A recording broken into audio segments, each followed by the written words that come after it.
여러분 안녕하세요. 지금 한국이 완전히 뒤집어졌습니다. 주사일 반만 일하기, 모든 국민에게 쿠폰 나눠주기, 그리고 대통령이 시민 집회를 깽판이라고 직접 말했다고요? 도대체 무슨 일이 벌어지고 있는 건지 오늘 이 세 가지 폭탄급 이슈를 완전히 파헤쳐보겠습니다. 첫 번째 폭탄이에요. 정부가 주 4.5일제를 시범 도입한다고 발표했습니다. 이게 뭐냐면 한 달에 2번 금요일 오후를 쉬게 하는 방식이에요. 금요일 3시에 퇴근한다고 생각해보세요. 꿈만 같죠? 찬성하는 사람들은 완전 환영 모드입니다. 드디어 과로 사회에서 벗어날 수 있겠다, 삶의 질이 올라갈 것 같다면서 기대감을 표현하고 있어요. 그리고 정년도 65세로 연장한다고 하니까 장년층들도 노후 불안이 줄어들겠다, 청년들과 함께 일자리 문제를 해결할 수 있을 것 같다며 긍정적으로 반응하고 있습니다. 하지만 잠깐만요, 반대쪽 의견도 만만치 않습니다. 특히 중소기업 사장들은 완전 패닉 상태예요. 그래도 지금도 인력 구하기가 하늘의 별 따기인데 법으로 근무 시간을 더 줄이라고 하면 우리는 어떻게 사업을 운영하라는 거냐는 하소연이 터져나오고 있거든요. 실제로 인건비 부담은 늘어날 수밖에 없고, 그러면 오히려 청년 채용이 더 줄어들 수도 있다는 지적도 나오고 있어요.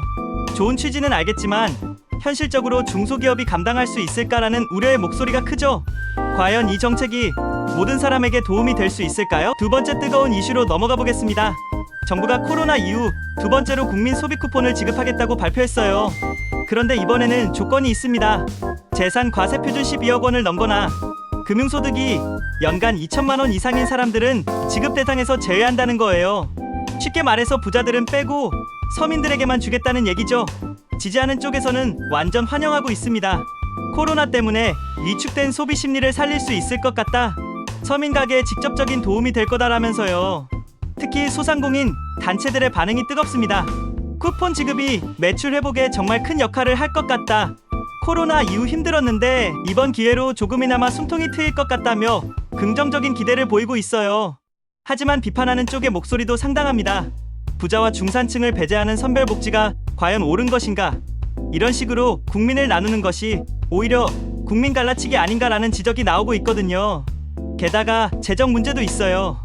지금도 나라 빚이 많이 쌓여있는 상황에서 또다시 현금을 살포하는 것이 과연 맞는 정책일까? 장기적으로 재정 건전성에 문제가 생기는 거 아닌가 하는 우려도 제기되고 있습니다. 여러분은 어떤 기준이 가장 공정하다고 생각하시나요? 이제 마지막 폭탄급 이슈입니다. 이재명 대통령이 유명 관광지에서 벌어진 반중 집회를 언급하면서 그게 무슨 표현의 자유냐, 깽판이지라고 강하게 말한 거예요. 이 발언이 완전히 논란이 되고 있습니다. 찬성하는 쪽에서는 당연한 말씀이다라는 반응이에요. 외국인 관광객 유치에 악영향을 주고 지역 경제에도 피해가 되는 집회는 정부가 나서서 적극적으로 제재해야 한다고 주장하고 있거든요. 실제로 관광업계에서는 이런 집회 때문에 골머리를 앓고 있어요.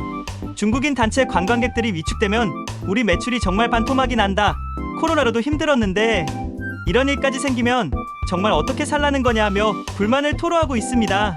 그런데 비판하는 쪽에서는 완전 다른 반응이에요. 시민의 집회와 표현의 자유를 대통령이 직접 나서서 깎아내렸다며 강하게 반발하고 있거든요. 야권에서는 정부가 듣기 싫은 목소리를 무조건 깽판으로 치부한다면 민주주의의 기본 원칙이 흔들리는 거 아닌가라고 비판했어요. 이건 정말 어려운 문제인 것 같아요. 한쪽으로는 표현의 자유라는 민주주의의 핵심 가치가 있고, 다른 쪽으로는 국가 이미지와 경제적 실익을 보호해야 한다는 현실적인 필요가 있잖아요.